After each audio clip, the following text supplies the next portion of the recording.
Hi everybody, this is Rick again from my backyard in Thailand. I was a freshman at BU in 1986, and if you recall, that was the height of the Reagan administration.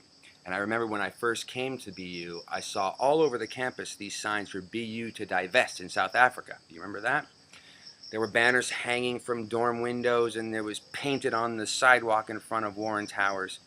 And I remember a particular incident when I ran into Abby Hoffman at the BU bookstore and had a little chat with him. He told me this joke about Reagan. He said, "Why is Nancy always on top? Because Ronnie always fucks everything up." Anyway, that was my introduction to radical politics. So a few years ago, when Reagan lay dying in the hospital, I started thinking about what life was like back then. And I started to come up with this song about a particular incident that happened in my life. When I was young, my mother applied for government aid one winter when it was particularly cold and we need help to buy heating oil. And instead of getting that, we got a block of surplus cheese in the mail. You probably all remember the surplus cheese years. Well, anyway, this song is called Surplus Cheese for Ronnie.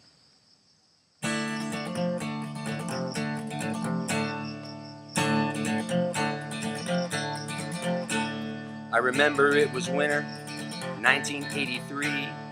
We was dug down deep in the middle of a trickle-down economy. And the damn thing never did seem to ever trickle down to me. And it was 20 below when the wind did blow and the pipes began to freeze. And my mother wrote a letter to the government and said, "Government, help us please." And the government sent my mother a 5-pound block of surplus cheese. True story. And no crackers. Now I looked at my mother, mother looked at me. I saw the desperate look in her eyes, she thought I couldn't see. And the boy began to be a man and I got up off of my knees. Cause it was 20 below and the wind did blow and the pipes began to freeze. And although there wasn't any kind of instructions I could see, I spent days and days in 100 ways trying to light that cheese.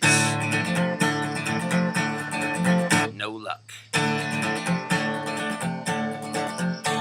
Now the president don't remember, cause he has no memories. He can't be held accountable on account of this disease. But I'm gonna tell you anyway, to put my mind at ease. When it's 20 below and the wind does blow and the pipes begin to freeze. Although you may deserve it, and although you may say please, you can't start a fire in an old wood stove with a block of surplus cheese.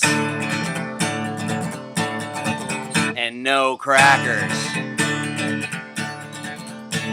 Now I am not an angry man, though angry I should be. I've seen the face of an angry man and that man is not me. Instead I somehow find myself filled with sympathy, because it's 20 below down in your soul with no chance of reprieve. So there's just one thing I'd like to say before you take your leave. So long, goodbye, good luck, good riddance, and thanks for the cheese.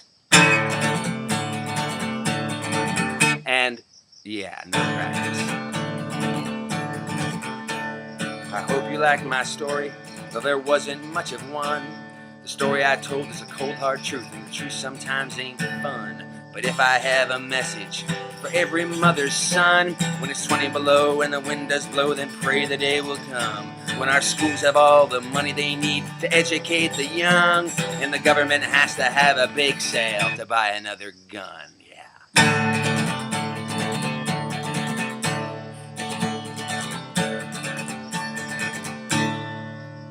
Thank you very much. See you later, locals.